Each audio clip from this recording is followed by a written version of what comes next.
আসসালামু আলাইকুম। আজকে অনেক দিন পরে তোমাদের জন্য একটা ভিডিও নিয়ে আসছি। আজকে পেঁয়াজু বানাবো। আমি এখানে তোমাদের ভাবছিলাম দিব না ভিডিওটা, কিন্তু পরবর্তীতে দিলাম, না তো আগে পুরো উপকরণগুলো দেখাইতাম। এখন এখানে আমি আলু,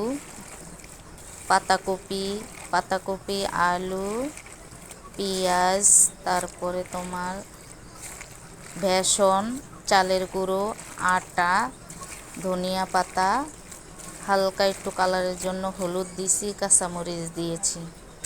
এইগুলো সব উপকরণ দিয়ে আমি এখন এটাকে ভাজবো।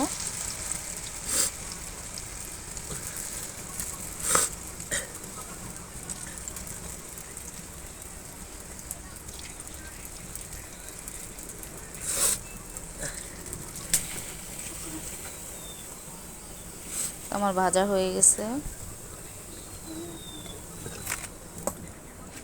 আমি একটু হালকা লাল করে নিয়েছি, একটু কড়া ভাজা করলে ভালো লাগে, মচমচা হয়। দেখো কত সুন্দর হয়েছে আমার।